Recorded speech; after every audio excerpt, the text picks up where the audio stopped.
Lahat ng mga nagtatanong kung ano nangyari sa akin at bakit ako sinugod sa ospital at sinalina ng dugo. Ito yung maikling storya para sa inyo. Dumating ako sa puntong akala ko okay lang. Akala ko normal lang. Regular naman kasi ako mag-menstruation kaya hindi ko ina-expect yung sitwasyon na to. 3 to 4 days lang talaga yung regular ko. Pero that time, sobrang lakas talaga at nagkakaroon na ako ng mga blood clot na malalaki. Sinasabihan na ako ni Ray na magpa-check up kami. Pero sabi ko, normal pa to kasi hindi pa naman umaabot ng 7 days yung menstruation ko. May 21 kasi na nag-start yung menstruation ko. And May 27, meron pa din ako.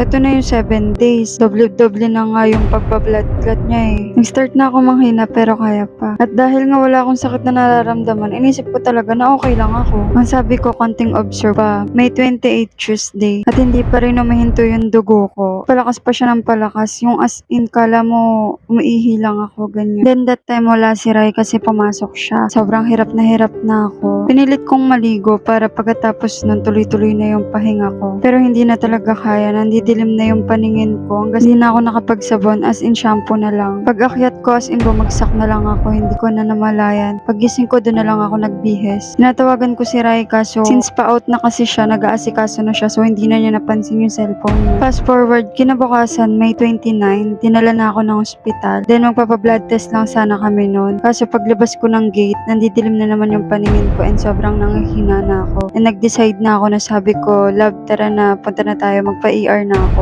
Pag-check sa akin ng umaga, sinabihan na nga ako na kailangan kong salina ng dugo. At yung BP ko hindi nagbabago, 70/60 siya. Kinakabahan na nga ako ng mga oras na yan kasi first time ko lang masasalina ng dugo sa tanang buhay ko. Hinayaan ko na nga muna magpahinga si Rai kasi wala pa siyang pahinga simula ng pagkagaling niya sa trabaho. At binigyan na nga ako ng pampastop ng bleeding ko. At panay ako tanong sa mga nurse kung sasalinan ba ako ng dugo. At sabi waiting daw dun sa result kung sasalinan pa ako or hindi na. Pinabiyahe ko na nga yung kuya ko from Bulacan to Heart Center. Pinahatid ko yung GL ko since iyon nga yung pambabayad namin. At lumabas na nga yung result, confirm, sasalinan nga ako ng dugo. Sobrang natutulala nga ako ng mga panahon na yan kasi sobrang sakit. Naswab na rin ako niyan at negative naman. At sobrang swerte ko talaga na mayroon akong isang Rai handang sumuporta, samahan at alagaan. Hindi ko man kasama ang pamilya ko, meron naman akong Rai na kaya kong kalingain at bigyan ng atensyon sa mga oras na yan. Alas 2 na nga ng madaling araw at sabi ko bilan niya ako ng lugaw. Kaso sabi niya wala daw siya mabilihan kaya sa 7-Eleven na lang siya bumili. Kaso hindi ako nasatisfy kasi parang pinipig yung yung honey.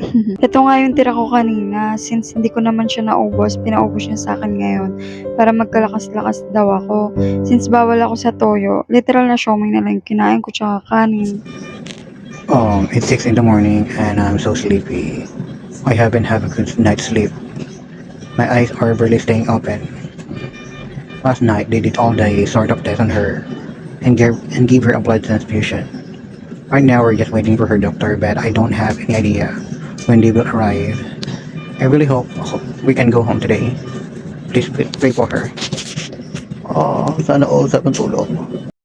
Nakalipat na nga kami dito sa may parang room. Akala ko ito na yung room ko pero ER pa rin pala to. Tinatanong niya ako kung may bleeding pa din. Then sabi ko meron pa pero konti na lang. Sobrang hinang-hina pa nga rin ako ng mga panahon na yan. Tapos na nga yung pagsalin sa akin ng isang bag na dugo. Kinakausap niya nga ako dyan na sabi niya lakasan ko yung loob ko. Andyan lang siya sa tabi ko. Hindi niya ako pababayaan. Kaya kahit gaano kasakit yung nararamdaman ko, nilalakasan ko yung loob ko. Dahil may taong umaasa sa paggaling ko. Pangalawang araw na nga namin dyan sa ER at hindi ko pa rin alam kung bakit ako nagbe-bleeding. Lasing ko na nga ng madaling araw yan at hinahayaan ko muna siya magpahinga. Kinabukasan nagpunta yung doktor ko and eto yung result. Another 2 bags pa daw dugo ang isasalin sa akin. We're waiting na lang na masalinan siya ng another 1 bag of blood.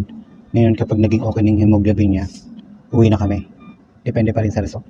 At sobrang baba daw ng hemoglobin ko. Kung hindi pa ako nasalina, nasa 60 pa daw yan. Sa mga oras na yan, inaasikaso na nga ni Ray yung GL ko. Bali alas 3 pa lang, pumila na siya sa labas para magpalista doon sa malasakit para i-activate yung mga GL ko. Ang guarantee letter kasi o GL, kailangan mo ipa-activate bago mo magamit. At hindi ka pwede pumunta dyan ng mga alas 6 dahil mawawalan ka na ng number. Dahil ubos na yung slot sa mga oras na yon. Ang pumipila talaga dyan, mga alas 2, alas 3 na madaling araw para lang makakuha makakuha sila ng number or makapagpalista. By the way, tapos na nga pala akong salinan ng pangalawang dugo dyan, kaya kumain na ako. And then after nun, naghilamos muna ako tsaka nag-toothbrush. 6 hours kasi ako sinasalinan ng dugo. Then after na 6 hours na yun, mga 4 hours bago ulit ako salinan ng dugo. And finally, last na to. Naka 3 bags na ako and hopefully maging okay na yung result ng hemoglobin ko. Sa mga oras na to, hindi ko na nga kinakaya yung sakit. Talagang umiiyak na ako.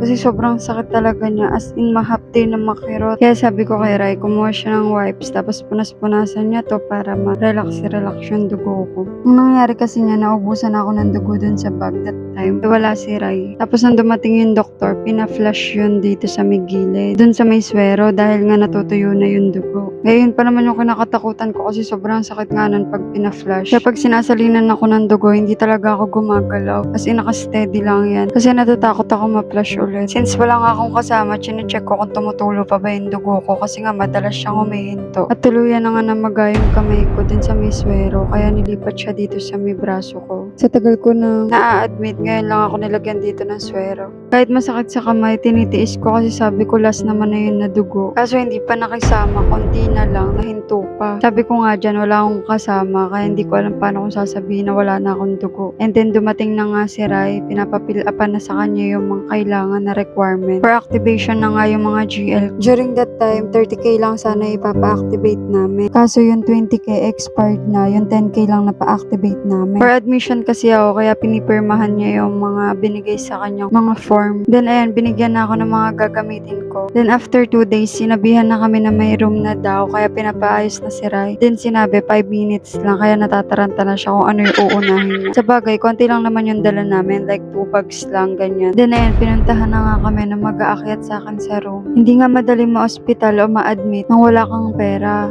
pero nakakapit kami sa guarantee letter. Nakalaan nga yung mga guarantee letter ko para sa operation ko since hindi pa naman kompleto, kaya nangihinayang ako na gastusin dito. Since ganito na nga yung lagay ko, hindi ko pwedeng baliwalain. Kaya si Ray din mismo yun nagsasabi sa akin na kapag kailangan ko magpa-hospital, magpa-ER, na huwag ako magdalawang isip kasi may GL kami. However, she's doing better now compared to our first day here.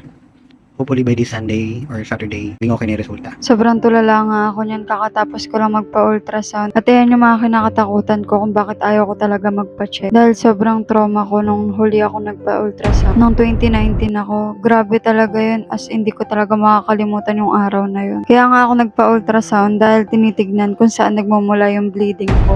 Okay yung INR ko that time, pero bago ako magkaroon, ang taas ng result ko, nag-6 ako. Ang normal is 1 and 2. Ngayon nga lang ako nakapag-update, nakapag-voice over kasi nagpahinga pa ako at nahihirapan kasi akong huminga ng mga nakakaraang araw. Salamat nga pala sa mga nag-chat, nagbigay ng advice at pinalakas yung loob ko. Hindi ko pa po kayo napi-PM isa-isa and I appreciate all your prayers po. Ang dami kong na-realize ng mga panahong nasa ospital ako ng mga araw na yan. Pakampante ako na akala ko okay lang yung mga nangyayari sa akin. Kaya advice ko dun sa mga katulad ko na may mga RHD din, huwag niyong baliwalain yung sarili niyo. Mahalaga ang buhay. Pinahiram lang to sa atin kaya pakaingatan nyo. Huwag nyo nang hintayin na balang araw magsisi kayo sa huli at lumala yung kalagayan nyo. June 1 na nga at 4 days na kami dyan. In-advisean na kami na pwede na kaming umuwi. Kaso since Saturday na hindi na umabot yung pagpapa-activate ng GL ko. Nainggit nga si Rai din sa mga ibang mga pasyente na may mga dalaw kaya pinapunta niya yung kapatid niya. Ito nga yung ilan sa mga pagkain na binibigay sa akin sa heart center. Merong almusal, lunch, and dinner. Tapos sabi ni Rai nahiya daw siya dyan kasi binibili lang niya 4 na piraso.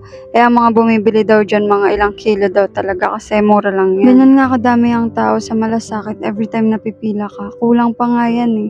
As in sobrang dami talaga. Kaya kailangan mo talaga ng tiyagaan lalo na sa pagpila ng madaling araw. Tapos nasa billing na nga si Ray niyan at alas 8 ng maga siya nagpunta dyan pero tingnan nyo sobrang dami ng pinapauwi or dinidischarge. Nung oras na nga siya natapos alas 7 na. So syempre sarado na yung malasakit no. Meron kasing requirements na magmumula sa billing kaya ipapakita siya sa malasakit. Pinapunta ko na nga muna yung kuya ko para magbantay sa akin ng isang araw habang si Ray nag-aasikaso. Then explain na nga sa kanya kung ano nangyari. Buti na nga lang may TV at hindi ako masyado nabot. At inayos ko na nga din yung gamit ko para bukas uwi na lang kami. At finally, Tuesday, nakapila na nga ulit siya para sa final bill. At yung bill nga namin ay umabot na 46,000 pero since may GL kami, yun yung ipinambayad namin. May discount na yun ng PWD PhD at saka PhilHealth ko. Discharge approved!